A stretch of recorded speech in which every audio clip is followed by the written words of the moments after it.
Hi friends, this is Shweta Nagarsheth here. I am glad to be back. How are you guys? So today with the letter, I think one of the vowel will be a best idea. So with the vowel, I think my letter today is E. Not too many options in that, just two tips.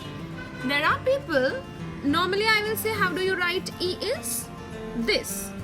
But we have people who actually do not maintain this loop. There will be a very small loop, this small. Some may even do it like this, so you cannot actually see the space in the loop. These people, no, we will not do this E. These people are very selective listeners. They will not put faith in you completely. They will be like, okay, they will listen to you, but they will do as they please. These people tend to have stomach problems. Oh yeah, please stay away.